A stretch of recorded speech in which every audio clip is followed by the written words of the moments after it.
नमस्कार, आप सुन रहे हैं ज्ञानशिला। ये वीडियो पूज्य श्री राधा बाबा के साधना से संबंधित संदेह के ऊपर है। पूज्य बाबा को अपने ही साधना पर संदेह क्यों उत्पन्न हुआ, ये साधकों को अवश्य जानना चाहिए और उन्हें भी इन बातों पर गहन चिंतन और मनन करना चाहिए। तो चलिए शुरू करते हैं।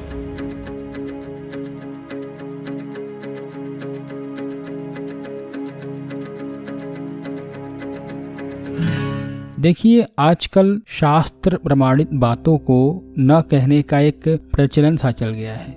मनगढ़ंत कुछ भी चीजों को बताना और सुनाना आजकल के कथावाचकों समेत कई ऐसे लोग हैं, इन चीजों को बड़े चाव से वर्णन करते हैं जिनका कहीं शास्त्रों में नाम नहीं। और ये वीडियो इसलिए बनाना और भी प्रासंगिक था कि जब इतने बड़े महान संत भारत के पूज्य श्री राधा बाबा, जब उनको अपनी साधना का जब शास्त्रीय आधार नहीं मिला तो वे भी उन अनुभूतियों को झूठी मानने लगे। तो ये तथ्य वैसे तो महाभाव दिनवड़ी पुस्तक से लिया गया है, जिसे मैं समझाने का प्रयास करूंगा। लिखते हैं कि साधक जब साधना करता है तब वह वृंदावन की कालिंदी की कुंजों की भावना करता है। भावना के परिपक्व होने पर जब वास्तविक वृंदावन अवतरित होता है, उस समय जो स्थिति होती है वह पूर्णतः अचिंत्य, सर्वथा अनिर्वचनीय होती है। दिव्य चिन्मय वृंदावन के कुंज सरोवर हैं, उनका वर्णन करना स्वयं को ठगना ही है। जिसका वर्णन असंभव हो उसके वर्णन का प्रयास करना आत्मवंचना ही है।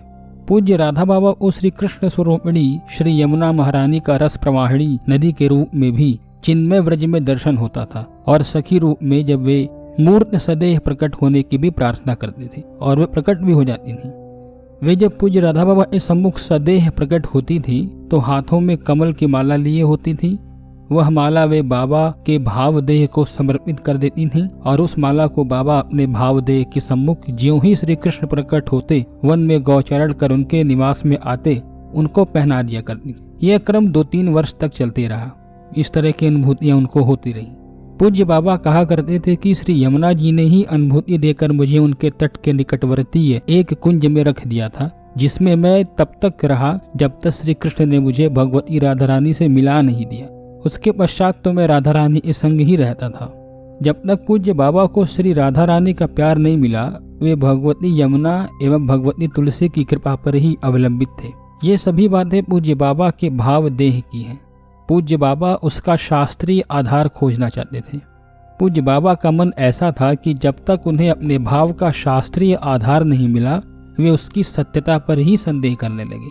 अभी साधकों को जरा विचार करना चाहिए कि जब उतने बड़े जो संत थे, उनको ही जो अनुभूतियां थी वे वास्तविक थी, लेकिन फिर भी वे उनका शास्त्रीय आधार खोजते थे और वे सोचते थे कि कहीं यह मेरे सम्मुख प्रकट होने वाला दृश्य मेरी मनोजनित कोई सात्विक वासना का परिणाम मात्र तो नहीं है। इस विचार से उनका विश्वास उन भावना जन्य दृश्यों से हिल जाता था जो उन्हें दिखता था। एक दिन पूज्य बाबा श्री पोद्दार महाराज के पास गए थे और वे प्रतिदिन ही उनके दर्शनार्थ दिन में एक बार उनके पास जाया ही करते थे। पूज्य बाबा ने पूर्वाश्रम के अपने बड़े भाई श्री देवदत्त जी मिश्र से सभी दर्शन शास्त्रों का एवं ब्रह्मसूत्रों का विधिवत अध्ययन तो किया था, परंतु पुराणों का अध्ययन वे नहीं कर पाए थे। किसी कारण से नहीं कर पाए होंगे। तो संन्यास लेने के उपरांत उन्होंने अपनी माँ से अंतिम मिलन के लिए जाने पर ग्रामवास में श्री देवदत्त जी द्वारा भागवत सप्ताह अवश्य सुना था, परंतु उसमें मात्र रासलीला का वर्णन था। कुंज निकुंज लीलाओं का कहीं भी कोई वर्णन नहीं था। अतः पूज्य गुरुदेव को अपनी निकुंज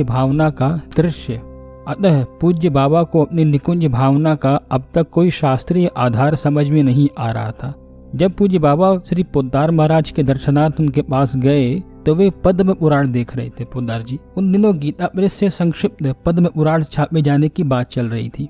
पूज्य पोद्दार महाराज पूज्य बाबा को संबोधित करके कहने लगे कि स्वामी जी देखिए, भगवान श्री शिव के द्वारा अपने प्रश्न करने पर भगवान श्री कृष्ण ने अपने स्वरूप तत्व का यहाँ पद्म पुराण में कैसा सुंदर वर्णन किया है। भगवान समझाते हैं कि मैं किस प्रकार सगुण हूँ और किस प्रकार निर्गुण हूँ। इस वर्णन के अनुसार यह अनुभव होता है कि अद्वैत ही लीला द्वैत के रूप में किस शोभा से लीलायमान हो रहा है। भगवती श्री राधा श्री कृष्ण से अभिन्न है और एक ही तत्व लीला के लिए 2 रूपों में लीलायमान है। श्री राधा श्री कृष्ण से भिन्न कोई तत्व होती तो ये बात नहीं रहती। भगवान सगुण नहीं है क्योंकि वे प्राकृत गुणयुक्त नहीं हैं। श्री पोद्दार महाराज कह रहे थे कि स्वामी जी, प्रेम निर्गुण तत्व में ही होता है, क्योंकि प्रेम स्वयं निर्गुण है। गुणों को लेकर प्रेम होना प्रेम है ही नहीं, क्योंकि वह तो गुणों का ही आकर्षण है।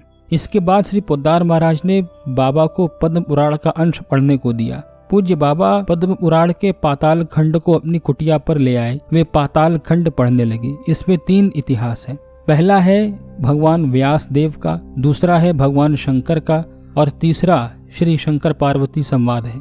अब वो जो उसमें लिखा है वो बहुत ही विस्तृत हो जाएगा और वीडियो काफी लंबी बन जाएगी। इस नाते से जो वीडियो का जो मुख्य भावना है उसी पर केंद्रित हम लोग रहते हैं। तो फिर बाबा उस पाताल खंड में वर्णित सारे चीजों को पढ़ने के बाद से इन शास्त्र वाक्यों को पढ़कर इतने कृत्य हो गए मानो अब उन्हें कुछ भी जानना समझना शेष नहीं रहा।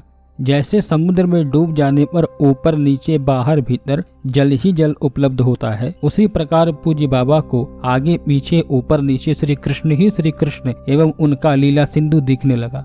परंतु अभी उनके जीवन में बहुत बड़ी बड़ी लीला तरंगे अपनी आनी शेष थी, जिनका तो उन्हें अभी आभास ही नहीं हुआ था।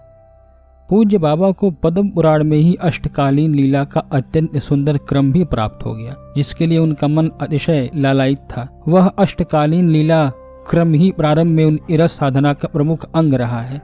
ऐसे करके कदम कदम पर पूज्य श्री पोद्दार महाराज की कृपा से पूज्य बाबा को भगवान श्री कृष्ण की रसमय लीलाएं सदा ही पहले प्रकट होती थी, और जब बाबा उनका प्रकट हुई लीलाओं का शास्त्रीय आधार खोजते थे तो पद्म पुराण, स्कंद पुराण, ब्रह्मांड पुराण आदि आगम शास्त्रों में तथा रसिक व्रज भक्तों के लीला चरित्रों पद संग्रह में व्रज भक्तों की महावाणियों में ढूंढते तो उन्हें कुछ भिन्न रूप में सही लेकिन मिल जरूर जाती थी। अब यहाँ पर जो बात समझाने का मैं प्रयास कर रहा था इस वक्तव्य कथ्यों के आधार पे कि कोई भी आपको कोई बातों को अगर सुना रहा है, बता रहा है, तो उसका पहले शास्त्रीय प्रमाण खोजिए, उससे पूछिए कि ये तुम कहाँ से बोल रहे हो, तभी उन बातों को सच मानिए। यदि शास्त्र में वर्णित है तभी सही है, वरना वो बातें लगभग गलत है और झूठी या मनगढ़ंत है। धन्यवाद।